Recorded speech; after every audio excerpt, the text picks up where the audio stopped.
Hey, good morning, people. Sorry I'm a few minutes late. Hope everybody's doing okay. I'm here for another edition of Addicted to Gear, and I'm happy to see that some of you are already here. Oh, we got a rerun here. Give me a sec.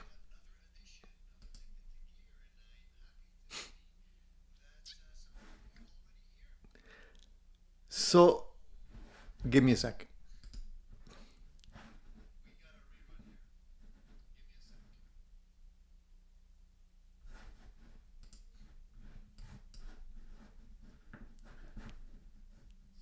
There we go. Took care of that. How's everybody doing?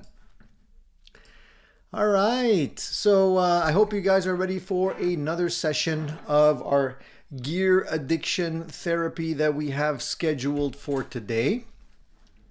You know what they say, the first step into getting better is to admitting you have a problem. So my name is Tony. I'm addicted to gear. Welcome to the support group. If any of you out there are like me and are addicted, I'd like to see a show of hands. If you can. I know who you are anyway, so you know. I want to say good morning to everybody that's already here. We have Dan in the house today. Nice to see you, Dan. Cushman's here nice and early as usual. Gene is here. Gene was here pretty early as well, I think. Mark is here today. Nice to see you, Mark. Hopefully you're not working today. Having a day off maybe. Shane is here already. Hey Shane, thank you for tuning in. Let's see. We also have a few more people that are lurking, I think, in the background because we have 33 people already in the house. Wayne is here already. Hi, Wayne. So a few familiar faces, a few new faces as well. Ken is here also. Good morning, Ken. Dan says he had an aunt named Pearl, for whatever that means. Eddie's here. Randy's here. All right, let's get the show started. Presley's here as well. Nice to see you, Presley. Time Surfing Alien, Mark LeBlanc. My good friend Steven is here as well. Rico. MFN. All right, so full house, great, fantastic. Let's get the show started, shall we? I hope everybody had an excellent week. I know last week we spoke about a couple of things that was happening in the, in the world, like the eclipse. I hope you guys took advantage and have some nice memories of that. I unfortunately missed it. I was with my daughter. She was having a tonsillectomy done. As I mentioned, and I think a few of you wished her well, and thank you for that. She's doing better. She's about 5 days post-op and still feeling pain, but she's a trooper and getting better every day. So hopefully she will soon be back to her old self and feeling 100%. I missed it because the surgery was scheduled on the same day as the eclipse, and she was just coming out of surgery when it was happening, and it only lasted about 4 minutes or so in my area, so it was quick. So I hope some of you guys have had a better experience than I had with that. Today I'm playing my Tokai. I haven't played this one in a while, and I'm digging it. Really cool looking guitar, plain top, no flames or anything like that, but it does have some nice mojo to it, and probably one of my favorite guitars. So I'll be playing that a little bit today. Enjoying that one. I'm still I'm a little sore with my back lately. I've been having back issues, so I've been kind of not playing the Les Pauls as much. I've been leaving them on the stands and opting for the SGs a little bit more. But I felt today I wanted to play this one because I haven't played it in a while, and it needs some love. We need to give our guitar some love from time to time. So today we're going to be talking about a host of things like we usually do. We're going to be talking about gear, of course. We're going to be talking about latest news, some updates, latest acquisitions and all that. And for those of you that don't already know the drill, we usually have a poll question. And I encourage everyone to answer the poll question. We'll take a look at that a little bit later in the show. And the poll question for today was, do you suffer or have you suffered from buyer's remorse after buying a new or used guitar? And it doesn't have to only be guitars, but that's what we talked about. That's what we mentioned in the poll question, so we'll leave it at that. I'd like to know if you guys have or have not. I know that some people just always get buyer's remorse no matter what and sort of have to ease into it. But we'll talk about that a little bit later. I'd like to hear your take on all of that. So please take a moment. The poll question, for those of you who don't already know, is located in the community section. The community section of the Addicted to Gear page on YouTube. You can find it there. And we'll take a look at the stats a little bit later on, all right? So if you guys don't know the drill here, you usually have to be subscribed to be able to chat on the live show. I encourage you to do that. It just takes about a minute, and then you will be able to chat and jump right in. So it makes things a whole bunch more fun when you can actually talk with me and the boys. So please do that, and don't be shy. Nobody bites here. We're all good. We're all a great group of people, all here for the same reason. So let's just let me just quickly scroll the questions. I probably missed a couple. And if you guys have questions directed directly at me and not necessarily the group, please put a question mark before your question so I know which one is for me and which one is like a general comment or question. It makes things easier for me when I'm scrolling through the comments, okay? All right, so let me start off with the joke that Shane posted earlier. He says, ordered a Telecaster this week, so I'm officially don't need any more guitars. Good one, Shane. You crack me up with those jokes. Keep them coming. I think we've all been there before. We've all said that to ourselves, or at least a little voice in our head tends to say that to us. We try to believe it. You know what they say, you have to kind of convince yourself, and eventually it might stick, but I haven't found the magic formula yet, unfortunately. But I'm happy to hear that you got the Telecaster. Let us know when you actually get it in and give us the rundown. Let us know how you like it. Maybe give us a little bit more information on that guitar if you want, Shane. So Mark says that, he says, new gear this week. I think I've officially switched my go-to picks from Dunlop Gator 2mm, which I've gigged with for nearly 20 years, to Ernie Ball Prodigy 2mm. Are you talking about this one? That's what I'm using. This is a 2mm 3-sided pick. They're pretty good. I like them. Because no matter how you grab them, you got the right side. So I've been using those for a while, and I'm digging them. So welcome to the club. and these are not by any means the only picks that I use. I switch through a whole bunch of different ones, but these are pretty good. I like them.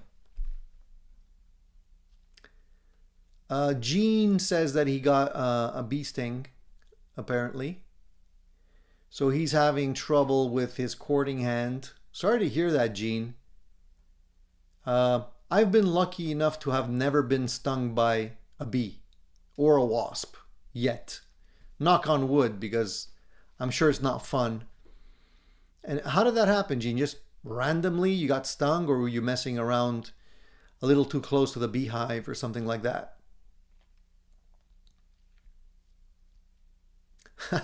Gene had hamsters named Gretsch, Slingerland, and Rogers. Miss those guys. So Gene, are you more of a drummer now, or are you switched from drumming to guitars? because, you know, those are all drum names, drum brands. It's funny because at one point I also dabbled in the drum world. Took some drum lessons way back, actually had a few drum sets that I purchased. And I decided to come back to guitars because it was just too distracting to have to play and learn two different instruments, and I felt I wasn't focusing. So I decided to come back to guitar full time and leave the drumming to someone else. But I don't feel it was wasted. I don't feel it was wasted because it helped me get a better understanding of groove, and it helps me lock into playing with a drummer more. So I think it's good. I think it's well worth the effort to learn another instrument.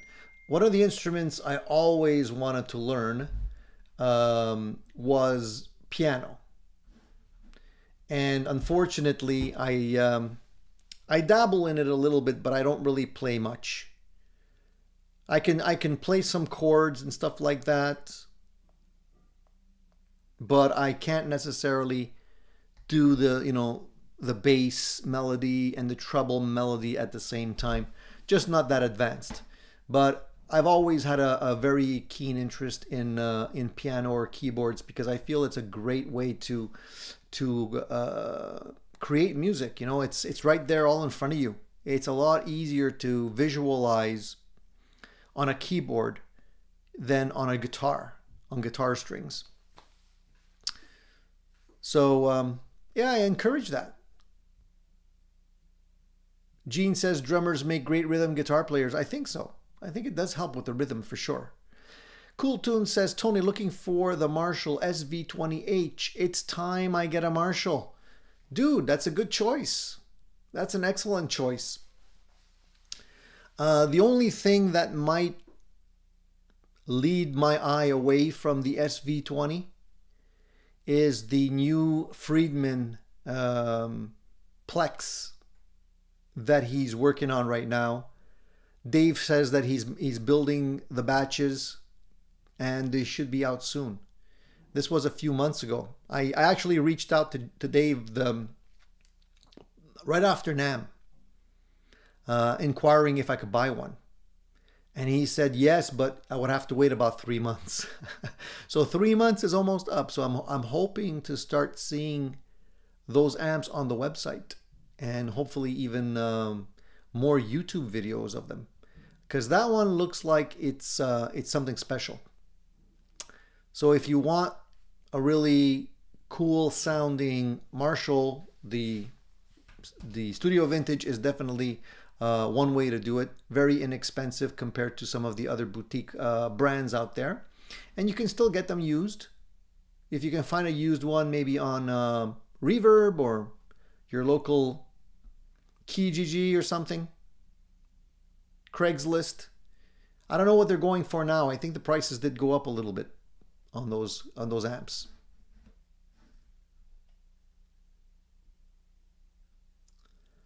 Cool Tune says, Tony, I have a 212 Black Star. May sell or put a couple replacement speakers. Any recommendations? Any recommend to match the SV20?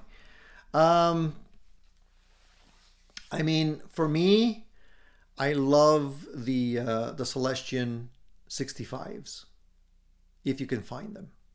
They're not always easy to find. The ones I have are original, made in England versions.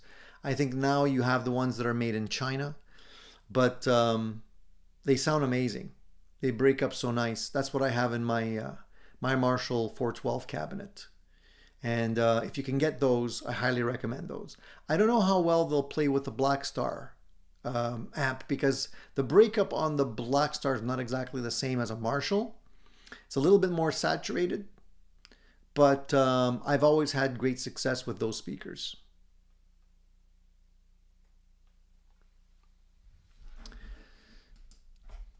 Shane says he bought his Telecaster from the other Shane, from In the Blues. So it's a boutique guitar from an English maker, Maybury. I think I did see Shane playing that guitar a few times on his channel. So yeah, a nice find. Hopefully you like it. Let us know once you get it, how you feel about it. Randy recommends the Cannabis Rex as a speaker choice. I've tried the Cannabis Rex in, I think it was a Blues Junior. And it does have more of how can I put this? It's not a muffled sound, but more of it's less open, I would say. But a lot of people like those too. There's a lot of choice when it comes to speakers, guys. I've done that rodeo. Been through that a couple of times with different amps and speakers. So I've just updated the speaker in my Supersonic to a Jensen. I did a video on that. One of the reasons why I have a couple of different cabinets here behind me. So I have a 1x12, another 1x12, and a 2x12 there. And also my 4x12 behind me. You can't see it right now. But the reason why I have those cabinets is because I do try different speakers in them. That's why I like the 1x12 cabinets, because you can put in a single 12-inch speaker, or you could pair them up and mix and match. Or I do that in the 2x12 as well.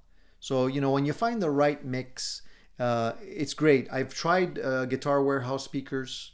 They have an ET65 speaker. It's a white baffle. And I bought that at one point also because I liked my Celestion 65s, and it's supposed to be sort of a recreation of that speaker. It's not exactly the same. The speakers I have in my cabinet are also broken in. So they're old. And when a speaker gets old, it definitely changes in terms of its tonality.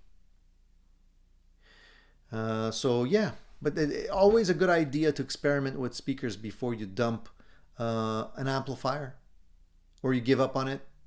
You could find something really nice that works with it really well. Shane wants to know what gauge strings I have on this guitar. These are, I believe, they're Ernie Ball 9s on these. And if my guitar sounds out of tune, it's only because I was playing with alternate tunings. So I'm in Dadgad tuning. I don't know if you know what that is. D, A, D, G, A, D. That's what I was playing with. Just because I was messing around. I was just messing around before.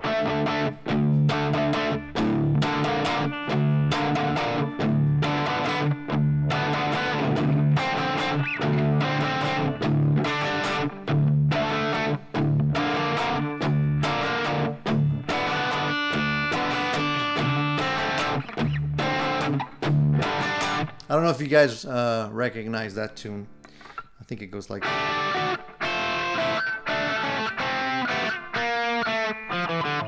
It's a long time.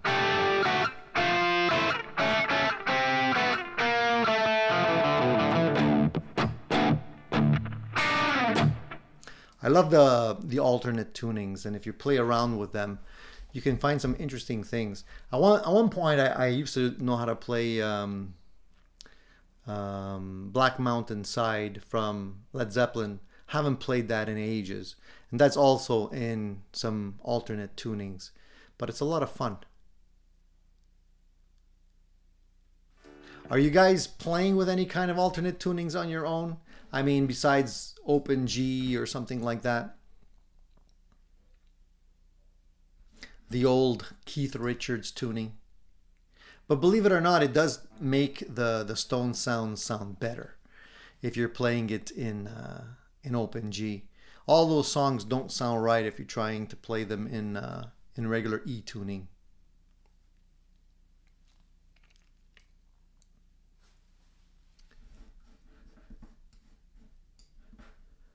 All right, let me just scroll back a little bit and see if there's any questions that I missed. If I did miss your question, I apologize. Just trying to focus on 3 things at the same time. Danielle had a question for us, I think. He says, humbuckers rattling around in pickup rings often annoy me, easily noticed in carved archtop guitars. There's a lot of archtops with business cards wedged between the pickups and the rings.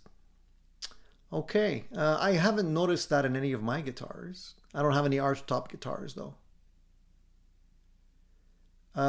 What you can do is just put a little bit of foam underneath the pickup.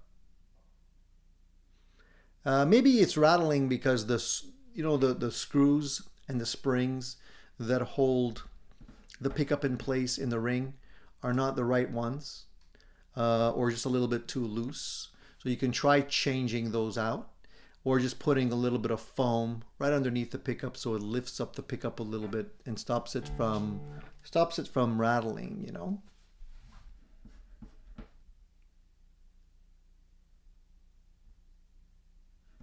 So Cool Tune says, just sold some gear and officially hunting a new amp. Gear hunting's always fun. It's always fun. So where do you do most of your hunting, Cool Tunes? Any secret location where you find good deals or those rare gems that everybody's looking for?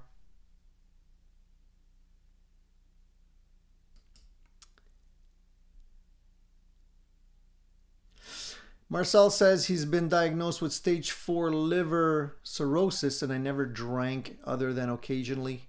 It really sucks. Is this recent, Marcel? Sorry to hear that, man. I'm really sorry to hear that. I hope, I hope it's not, first of all, uncomfortable. I don't even know what liver cirrhosis is, although I do know it attacks the liver. So hopefully things pan out for you, man. Sorry to hear that. Let's give Marcel our well wishes and hopefully things pan out. Marcel, is there anything that you can do to make things better? Is there anything that the doctor recommends? Not really sure, what kind of advice to give somebody with that kind of diagnosis. I don't really know what it's all about, unfortunately.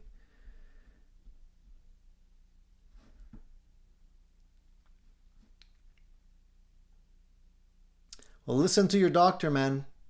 I'm sure that he has, he's going to tell you what to do, what to stay away from, and just to stay as healthy as possible.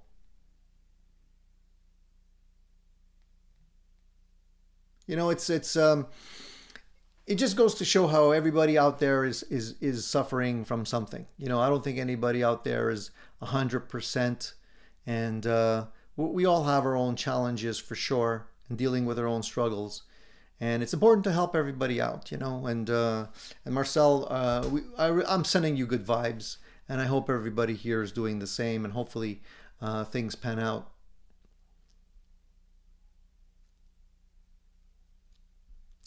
Losing weight is one of the options. Well, I mean, it's always a good thing, from what I understand, to keep your weight in check, not just for your liver, but for other things as well.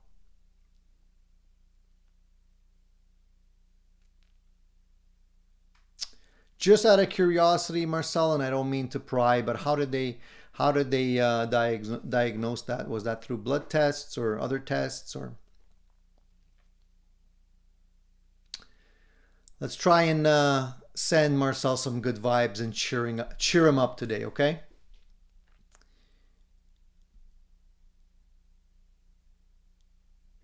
Hopefully, Marcel, some gear talk will make you feel better. That's what we want, right? We all need to feel better, feel more positive, a better outlook.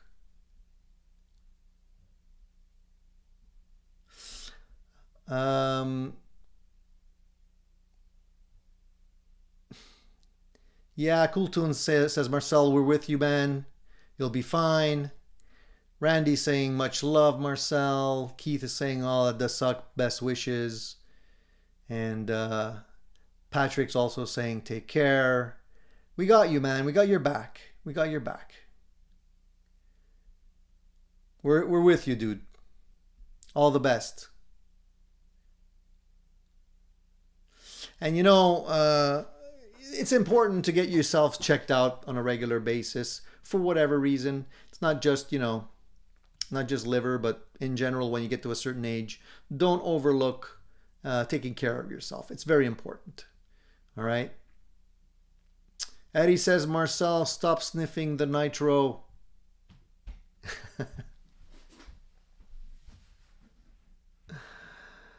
Yeah, and Steven is right. A lot of times doctors go by the book and they tell you what's written on the pages, but that doesn't mean that you're not different, and everybody is different.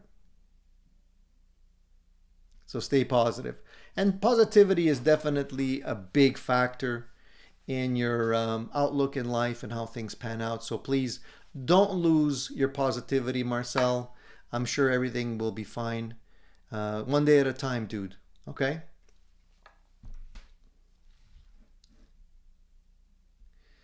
All right. I wanted to bring up a couple of different topics today. And I noticed this week that old timers are still doing it.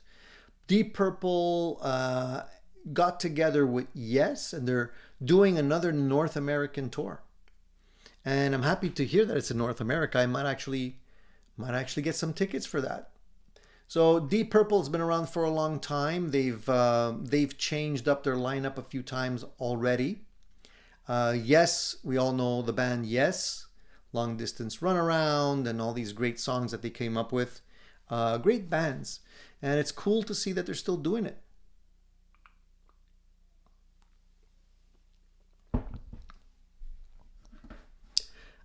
Anybody here interested in seeing any of those bands? Or is it one of those things where it's like, been there, done that, a little too old for me?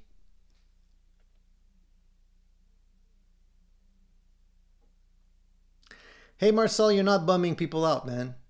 This is what we're here for, man. It's a family here. It's an extension of our family. It's all good. It's all good.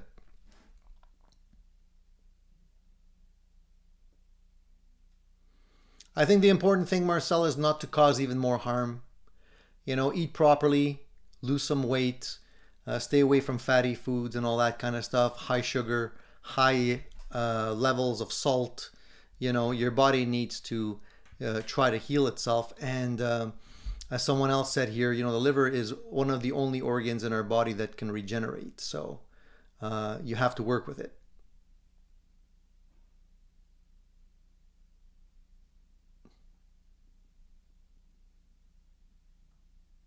So Steven is off to walk another load of stuff over to the new place. He's going to be back in half an hour or so. So Steven, good luck with your new place, dude. Happy to hear that you're starting something fresh. And hopefully the new place is nice. Congrats on that. Charles, nice to see you, buddy. How you doing? Keith says he saw Yes in the 70s and they're amazing. Well, they were amazing in the 70s. I don't know how well they've aged over time. Hopefully they're still amazing. I'd like to see them. I've seen some great footage of Yes playing with Geddy Lee of Rush. And they were playing Long Distance Runaround, if I'm not mistaken, on that video, and it was awesome. Geddy really looked like he was having fun playing with them, and they sounded fantastic. So beyond Deep Purple, I also hear that Aerosmith is restarting their farewell tour dates. Because if you guys remember, I believe there was an issue with Steven Tyler, and he had a vocal injury or something like that, and they had to cancel the tour. And this is supposed to be their farewell tour, so it's apparently going to start over again. So if you guys are looking at maybe being able to catch Aerosmith one last time, maybe this one would be it. Alex is watching me while playing his Gibson through SG through his Marshall. Nice combo there, Alex. What type of SG do you own? I encourage people to watch and play at the same time.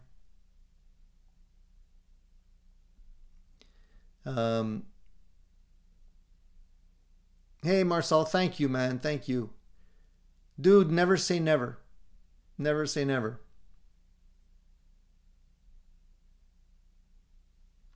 All right. I wanted to, last week, I also talked about a few different things. And by all means, yeah, keep on sending Marcel some good vibes. No worries about that. Last week I talked a little bit about swapping out tuners in my guitar. I had purchased an SG, if you guys remember, and it has those old style tuners, which I don't really like. So I ended up buying these Clouson tuners. The Clousons were more the vintage style, stamped steel type tuners, thinking that it would fit on the SG, but it doesn't, because an SG has the little nuts holding the tuners in place. I don't have one out here, so I can't show you that, but it's not the same as these. These are the same kind of tuners that I bought, thinking that they would fit. So this is a sign, just to let you guys know, it's always a good idea to check things before you buy, because you never know. So I had to buy another set, and I mentioned last week I was going to go for the Revolutions, which are also Clousons, but they're a little different. And let me show you these, if any of you are interested in doing that mod. So the thing with this is that, let me just make some room here. These ones are slightly different in that, well, first of all, they don't have a plastic top. They have a metal key here. And the way they're made in the back is slightly different. You can see that. Hopefully you can see that clearly. Slightly different, but I went with these because they'll fit the other ones exactly. So the metal plate in the back is exactly the same size, and the holes are located in the same location. And these do have a little nut that goes on the front of it. And these are, I believe, 18:1.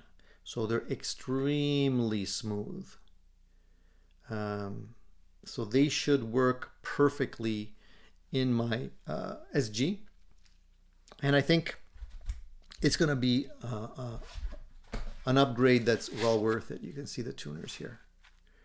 So I don't know if any of you have tried these type of tuners, but at first glance, they look really well made. They look solid. And I can't wait to try them in the guitar. It's one of those things I love to do. I love to make things better. And these are little ways you can make a pretty good guitar much better without spending too much time or money on it.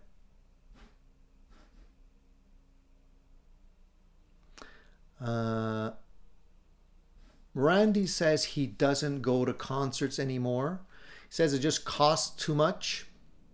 He remembers seeing REO Speedwagon for 65 cents. I've also been a roadie. Been there, done that. Peace out. Yeah, I think as you get older, you kind of are more selective in terms of the bands that you go out to see. Because it is an effort. You know, they're expensive. I recently heard Billy Idol was coming to town. I love Billy Idol and I love Steve Stevens. So I wanted to maybe catch some, get some tickets for that show. And I started looking at the tickets, and they're pretty expensive still. the ones that are closest to the stage, and you're still quite far, are about they're almost $300 a ticket. You know, so I don't really want to spend $600 to go see Billy Idol. You know, if it was a little less expensive, but I don't want to be in the nosebleeds either. So I might change my mind, who knows. Hey Henry, Henry's all the way here from Thailand. How are things in Thailand?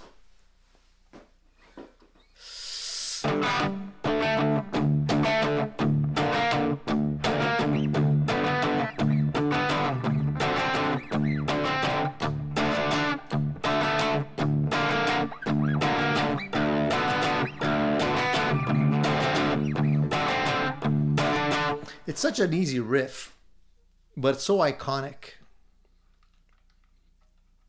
I love him. Love that riff. You can play that all day long.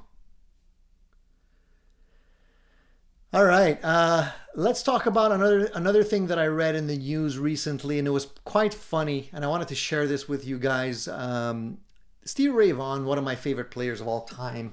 I love Stevie, and I miss him dearly every day. Such a great player.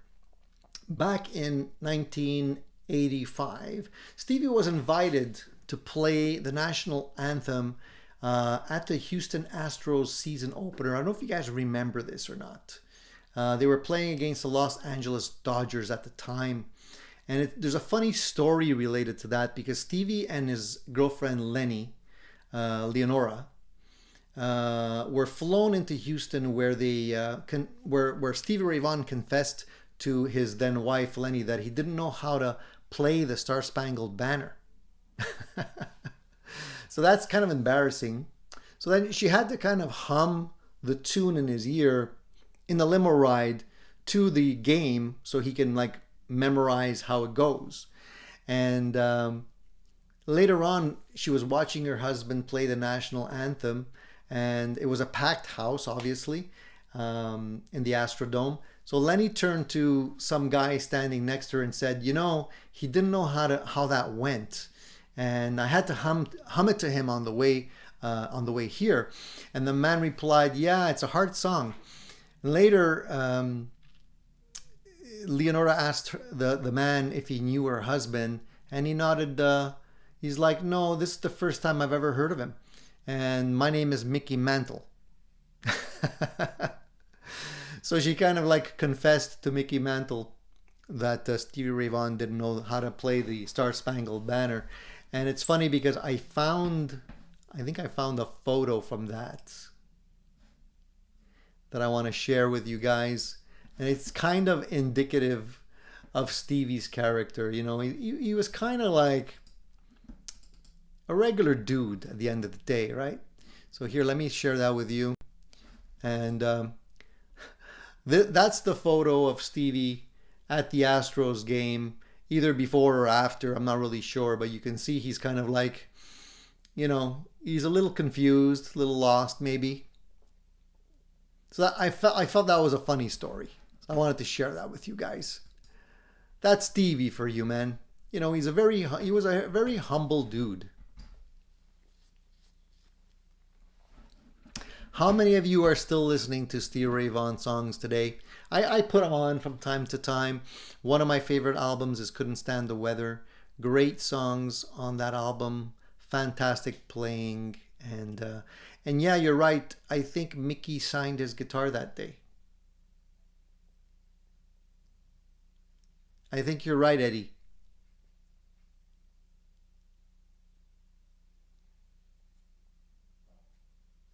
So Rex 10 says that he's seen Billy Idol at Hofstra Uni back in '83. Stevens was great, but what was funny, they fell apart in the middle of Dancing with Myself of all songs. What do you mean by fell apart? They got lost? They messed it up?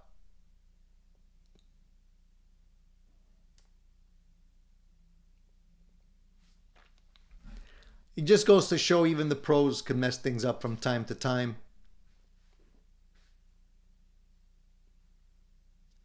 And you know, even though I consider Steer Ivan quite a humble dude, especially after he cleaned up his act, there's still other people out there that are quite humble as well. Recently this week, I also saw that Bruce Dickinson from Iron Maiden they were going to be playing a show. And this is the first show that they were playing after 20 years or so. And he was actually, Bruce himself was actually at the ticket booth selling the tickets for the show. So people who were actually buying the tickets got to see Bruce. And it was kind of a surprise. I don't think anybody expected to see him there.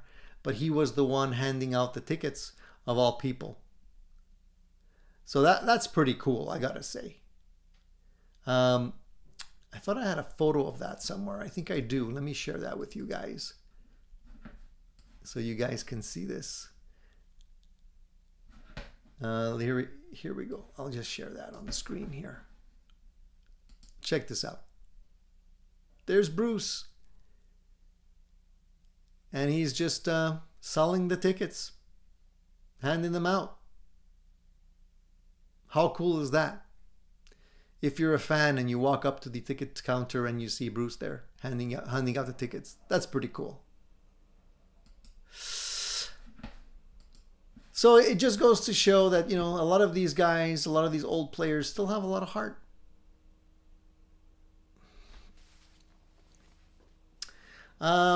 In other news, well, first of all, I want to talk a little bit about the poll question today, because that's a topic for today's show. And basically, I want to know if you guys suffer from guitar acquisition remorse. Some of us do, and do on a regular basis. Like, no matter what we buy, we can buy the best guitar out there, but we'll still feel remorse for whatever reason when we bring home a new guitar. And sometimes it just passes on its own. It's just one of those things. Maybe you spent too much money. Maybe you weren't really, you didn't really need another guitar. It could be a variety of different reasons. But sometimes people do feel remorse. So I want to know if you guys get that on a regular basis. I've had that in the past.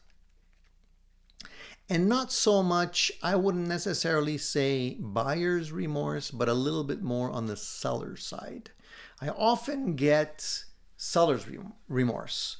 When I decide to sell a guitar, I always second guess myself, and I'll make that decision to sell the guitar. And then eventually, when somebody shows interest in that guitar, I'll second guess myself.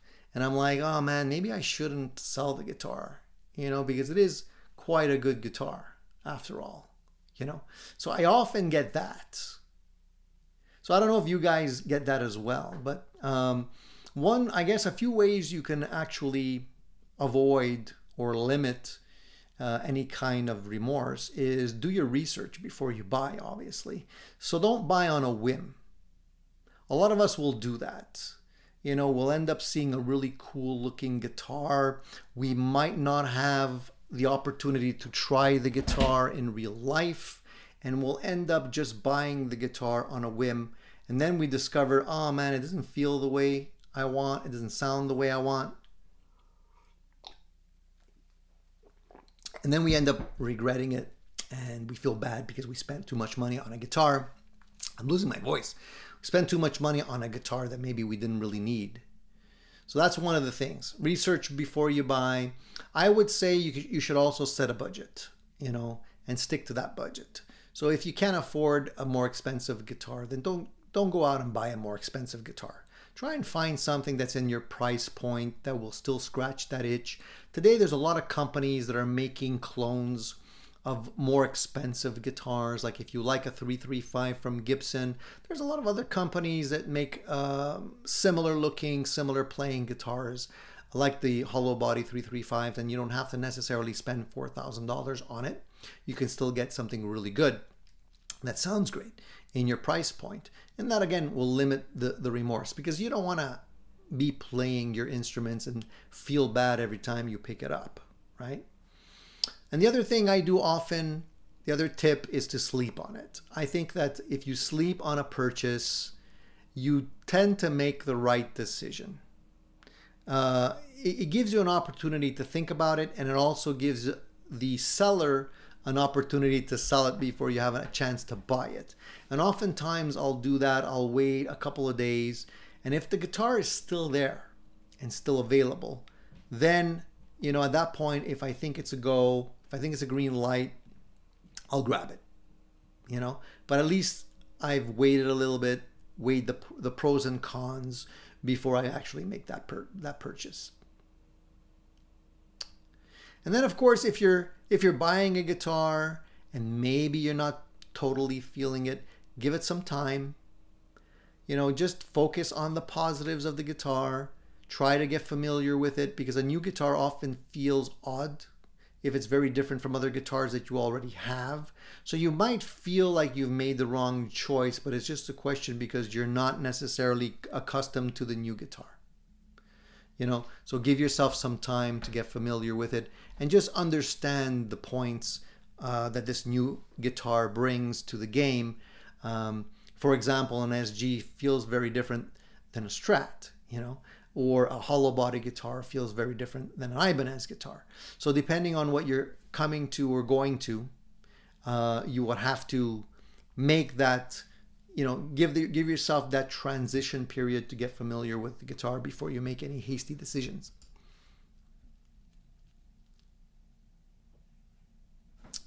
Shane says, I'm left-handed. 90% of my guitars are bought sight unseen.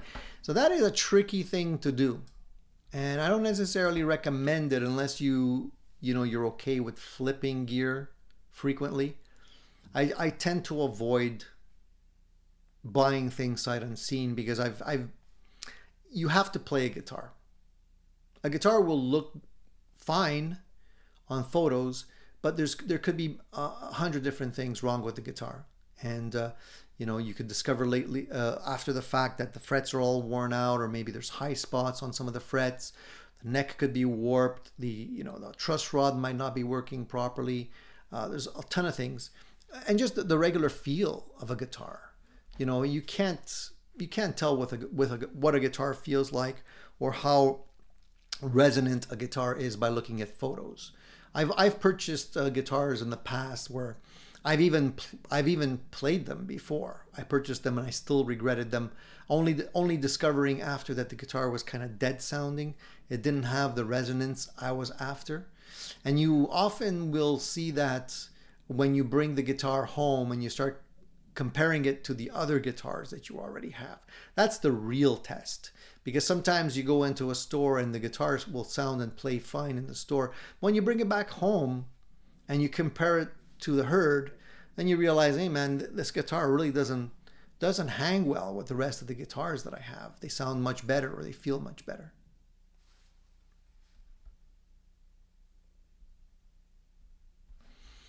Yeah, I think Eddie agrees with me on that.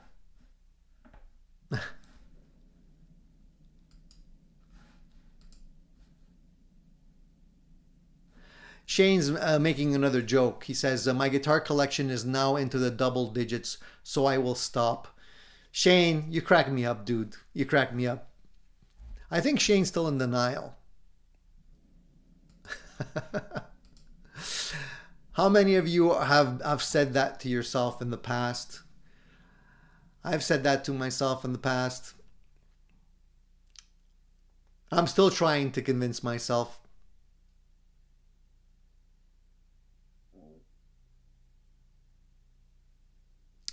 Henry says, I'm looking for a Gibson Les Paul Classic here in Thailand. Second hand is around $1,400 for a good one. The Gibson Les Paul Classics are still great guitars, dude. If you can still get them for about $1,400, that's not bad. That's not bad. In my neck of the woods, they're getting harder to find under $2,000. If you get lucky, you might find one for about $1,800 or so. So if you find one in good shape, definitely grab it. Time Surfing Alien says, when I set out to learn guitar 5 years ago, I didn't set out to learn just to play. I've been working on construction to theory. Theory is the key, man. You have to understand the rules before you can break them. And at a certain point when you're learning theory, it's interesting. It's kind of like somebody pulls back the curtains at a certain point, and you start learning, you start checking out understanding where everything falls into place. Everything kind of meshes at one point, and you have that aha moment, you know?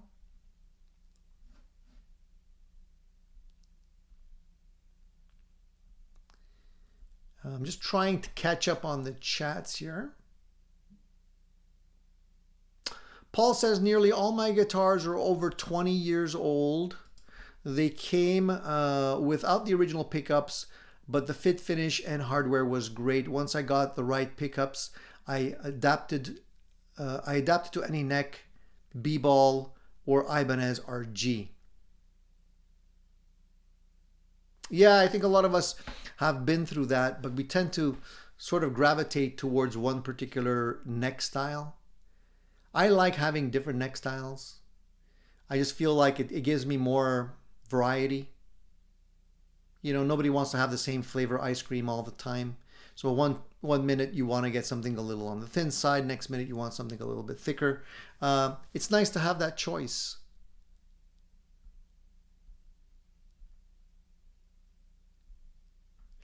Rico says, unfortunately, it's become a buy, then try these days. I returned at least 3 Sweetwater guitar purchases.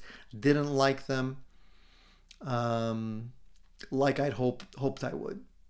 Well, the good thing is that you're still able to return them. Some companies or some stores will only give you a buyback option. You can buy something else for the same value, but you won't necessarily be able to get your money back.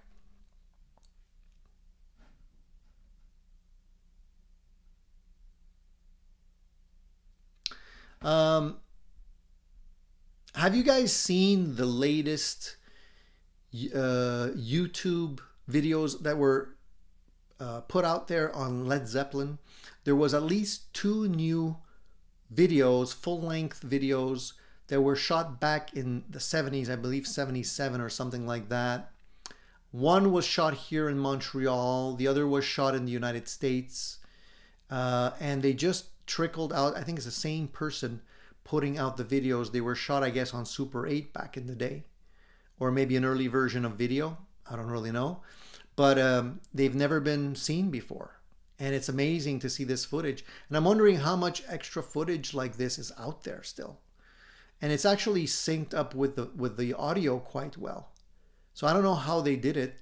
I don't know if it was remastered somehow, but I'm happy to see that there's still new content coming out, still new Led Zeppelin videos being put out by people, and there's still some stuff out there that we haven't seen. Apparently, the video that was put out from the concert that was in the US, Jimmy Page was quite sick. He had some kind of rock-and pneumonia apparently, and they had to call the concert short. They had to end the concert early because he wasn't feeling well. And you can see that at the tail end of the video. I think they only did about six songs on that video, but you can catch that, and it's pretty cool. It's pretty cool to see. I also caught a cool video of none other than Billy Gibbons playing a similar Tokai guitar. It's on YouTube. You can see that. If you search for it later, I believe he was playing a rendition of like a Brown Sugar or something like that. It was a 1997 concert. And he's playing a Tokai. You can clearly see it, and it sounds great.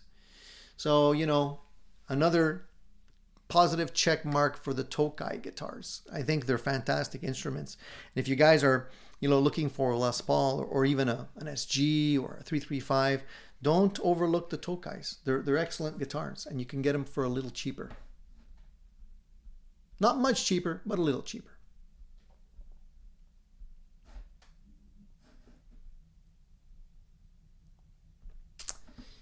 We have a question here from Danielle. Any experience replacing traditional size Telecaster style neck pickups, not routed out for larger pickups? Any good choices for jazz chords? Traditional size Telecaster style neck pickups, not routed out for larger pickups.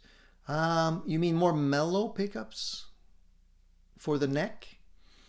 I don't really play jazz, you know. I tend to keep the full size, the regular Telecaster pickup in the neck. I don't really opt to change that out. I've only had one guitar that actually came with a humbucker in the neck in a Telecaster guitar, but I actually changed that back to standard. I don't really know. Maybe others here might be able to give you a little bit more advice. I guess lower output pickups might be more mellow. Sanford Magnetics makes really good pickups for Telecasters here in Canada. So you might want to check out that website.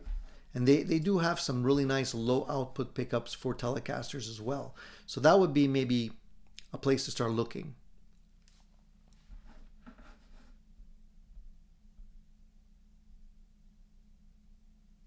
Hey Presley, thank you for stepping in and spending some time with us. I appreciate that. I know how it is when you got to work, so get cracking.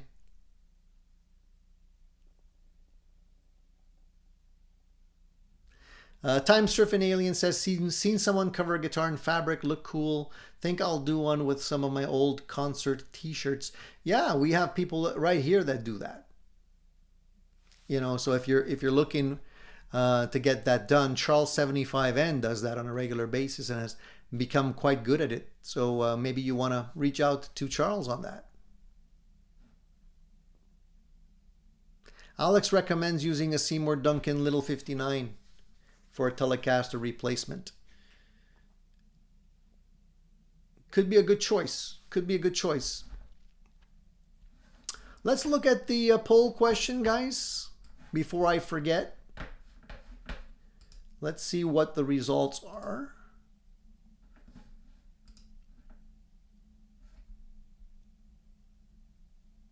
Okay, so the question was, have you ever suffered from buyer's remorse immediately after purchasing a new or used guitar? We had 143 votes on that poll question. So the number one answer, with 57% of the voters answering yes on this one. I've experienced it in the past, but not very often. I think that's standard for most of us. The second most popular answer is no, I always feel I made the right choice when buying a guitar. 25% of you, that's pretty high. I wouldn't have expected it to be that high. Interesting. Wow. Okay, next, 13% of you says I experienced it at least 50% of the time. So that's 1 out of 2 guitars, 13%. I think that's respectable. And then only 5% of you said, I feel it all the time and I still haven't found the right one. So I'm glad to see that not all of you are experiencing that, and most of you guys are really happy with your choices. So if you follow the tips that I shared earlier today, hopefully you can minimize that as well.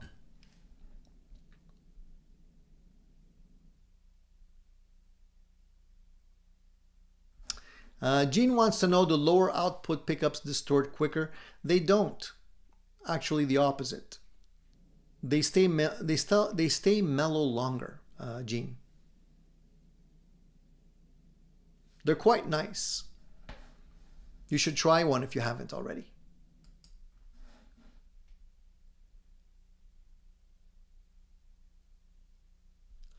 Did I miss any other interesting questions? Let me just scroll back here. Sorry, I sometimes miss. I don't think I did. No, I think we're good. Anyways, if anybody does have some questions, you can post them again if I missed it. Vox says, I only had buyer's remorse only one time, and it was a present. My Gibson is a real dog. Lots of unfixable issues, but wife bought it for me. So yeah, I don't like when that happens. That's why I don't recommend my wife buying any guitars for me, because I'm very picky in what I like. So I don't want to have something that I'm going to have to hang on to and regret, her spending a lot of money on. And I think she understands that as well. So she's not really one to go out and buy me guitars. She knows how I am. So she'll buy me clothes and other stuff like that. And I'm happy that she does that. I focus on the guitars. All right, guys, I think we're going to wrap up a little early today. I've been already online for about an hour or so. We got lots to do. We got lots to talk about. I'm sure you guys have a lot of interesting things to do this Sunday as well. So we're going to wrap it up. I'll maybe take a couple of more questions, and then we'll get on with the rest of our day. Another question here, another comment here says, the difficult part with Cashmere is making sure the notes on the D string are not muted. Yeah, I know what you're saying. You have to kind of make that bridge.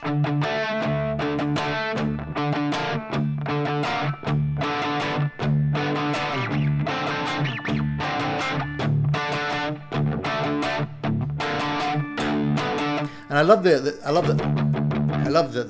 drop D. It just sounds so good.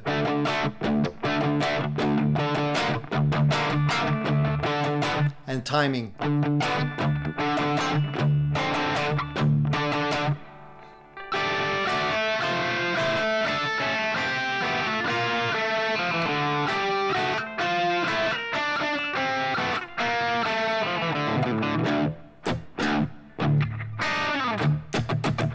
Anyways, love to play that song. You can play that song for hours, just over and over and over and over again. All right, guys, if there's no other questions for today, I wish you guys all the best. Thank you for subscribing to the channel. Thank you for making this show fun. Another interesting show. Please come in and spend some time with us again next Sunday for show number 204. We will obviously have some more great topics to talk about, and always interested in hearing about your latest acquisitions and what you guys are looking at in terms of gear and guitars. And keep in mind, guys, that it's a process, and if you still haven't found the right guitar, you will. Don't give up. There's a guitar out there for everyone. All right, guys, all the best. Take care. Godspeed. See you next Sunday.